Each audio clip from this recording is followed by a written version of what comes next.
दक्ष के यज्ञ की रक्षा के लिए भगवान विष्णु से प्रार्थना।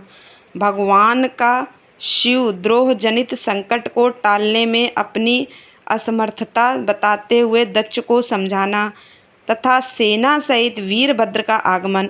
दक्ष बोले, देवदेव हरे विष्णु दीनबंधु कृपा निधे, आपको मेरी और मेरी यज्ञ की रक्षा करनी चाहिए। प्रभो, आप ही यज्ञ के रक्षक हैं, यज्ञ ही आपका कर्म है और आप यज्ञ स्वरूप हैं। आपको ऐसी कृपा करनी चाहिए जिससे यज्ञ का विनाश न हो। ब्रह्मा जी कहते हैं, मुनीश्वर, इस तरह अनेक प्रकार से सादर प्रार्थना करके दक्ष भगवान श्री हरि के चरणों में गिर पड़े। उनका चित्त भय से व्याकुल हो रहा था।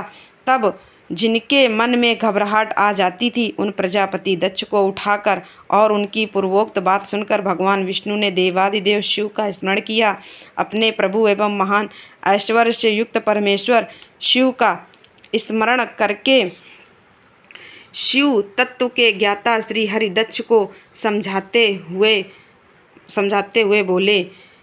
श्री हरि ने कहा, दक्ष, मैं तुमसे तत्व की बात बता रहा हूँ, तुम मेरी बात ध्यान देकर सुनो। मेरा यह वचन तुम्हारे लिए सर्वथा हितकर तथा महामंत्र के समान सुखदायक होगा। दक्ष, तुम्हें तत्व का ज्ञान नहीं है, इसलिए तुमने सबके अधिपति परमात्मा शंकर की अवहेलना की है। ईश्वर की अवहेलना से सारा कार्य सर्वथा निष्फल हो जाता है। केवल इतना ही नहीं, पग पग पर विपत्ति भी आती है। जहाँ अपूज्य पुरुषों की पूजा होती है और पूजनीय पुरुष की पूजा नहीं की जाती, वहाँ दरिद्रता, मृत्यु तथा भय, ये 3 संकट अवश्य प्राप्त होंगे। इसलिए संपूर्ण प्रयत्न से तुम्हें भगवान वृषभध्वज का सम्मान करना चाहिए। महेश्वर का अपमान करने से ही तुम्हारे ऊपर महान भय उपस्थित हुआ है। हम सब लोग प्रभु होते हुए भी आज तुम्हारी दुर्नीति के कारण जो संकट आया उसे टालने में समर्थ नहीं है। यह मैं तुमसे सच्ची बात कहता हूँ। ब्रह्मा जी कहते हैं, नारद, भगवान विष्णु का यह वचन सुनकर दक्ष चिंता में डूब गए। उनके चेहरे का रंग उड़ गया और वे चुपचाप पृथ्वी पर खड़े रह गए। इसी समय भगवान रुद्र के भेजे हुए गणनायक वीरभद्र अपनी सेना के साथ यज्ञ स्थल में जा पहुँचे। वे सब के सब बड़े शूरवीर, निर्भय तथा रुद्र के समान ही पराक्रमी थे। भगवान शंकर की आज्ञा से आए हुए उन गणों की गणना असंभव थी। वे वीर शिरोमणि रुद्र सैनिक जोर जोर से सिंहनाद करने लगे। उनके उस महानाद से तीनों लोग गूंज उठे। आकाश धूल से ढक गया और दिशाएं अंधकार से आवृत हो गईं। 7 द्वीपों से युक्त पृथ्वी अत्यंत भय से व्याकुल हो पर्वत, वन और काननों सहित कांपने लगी तथा संपूर्ण समुद्रों में ज्वार आ गया। इस प्रकार समस्त लोकों का विनाश करने में समर्थ उस विशाल सेना को देखकर समस्त देवता आदि चकित हो गए। सेना के उद्योग को देख दक्ष के मुंह से खून निकल आया। वे अपनी स्त्री को ले भगवान विष्णु के चरणों में दंड की भांति गिर पड़े और इस प्रकार बोले।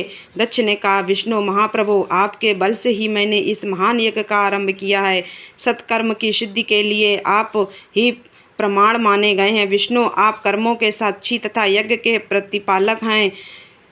महाप्रभु, आप वेदोक्त धर्म तथा ब्रह्मा जी के रक्षक हैं। अतः प्रभु, आपको मेरे इस यज्ञ की रक्षा करनी चाहिए, क्योंकि आप सबके प्रभु हैं। ब्रह्मा जी कहते हैं, दक्ष की अत्यंत दीनतापूर्ण बात सुनकर भगवान विष्णु उस समय शिव तत्व से विमुख हुए दक्ष को समझाने के लिए इस प्रकार बोले। श्री विष्णु ने कहा, दक्ष, इसमें संदेह नहीं है कि मुझे तुम्हारे यज्ञ की रक्षा करनी चाहिए, क्योंकि धर्म परिपालन विषयक जो मेरी सत्य प्रतिज्ञा वह सर्वत्र विख्यात है। परंतु दक्ष, मैं जो कुछ कहता हूँ उसे तुम सुनो।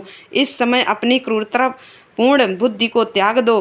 देवताओं के क्षेत्र नैमिषारण्य में जो अद्भुत घटना घटित हुई थी उसका तुम्हें स्मरण नहीं हो रहा है क्या? तुम अपनी कुबुद्धि के कारण उसे भूल गए। यहाँ कौन भगवान रुद्र के कोप से तुम्हारी रक्षा करने में समर्थ है? दक्ष, तुम्हारी रक्षा किसको अभिमत नहीं है, परंतु जो तुम्हारी रक्षा करने को उद्यत होता है वह अपनी दुर्बुद्धि का ही परिचय देता है। दुर्मते, क्या कर्म है और क्या अकर्म, इसे तुम नहीं समझ पा रहे हो। केवल कर्म ही कभी कुछ करने में समर्थ नहीं हो सकता। जिसके सहयोग से कर्म में कुछ करने की सामर्थ्य आती है, उसी को तुम स्वकर्म समझो। भगवान शिव के बिना तो दूसरा कोई कर्म में कल्याण करने की शक्ति देने वाला नहीं है।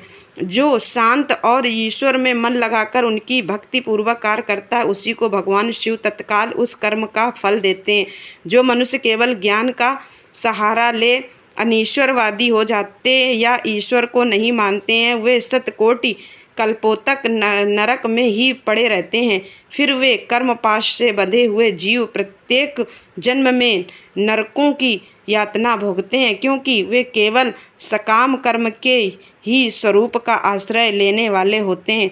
ये शत्रुमर्दन वीरभद्र जो यज्ञशाला के आंगन में आ पहुँचे हैं, भगवान रुद्र की क्रोधाग्नि से प्रकट हुए हैं। इस समय समस्त रुद्रगणों के नायक ये ही हैं।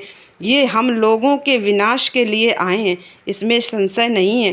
कोई भी कार्य क्यों ना हो, वस्तुतः इनके लिए कुछ भी अशक्य है ही नहीं।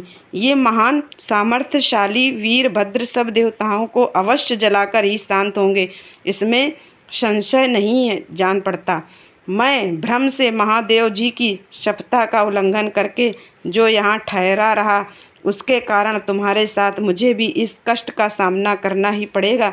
भगवान विष्णु इस प्रकार कह ही रहे थे कि वीरभद्र के साथ शिवगणों की सेना का समुद्र उमड़ आया। समस्त देवता आदि ने उसे देखा।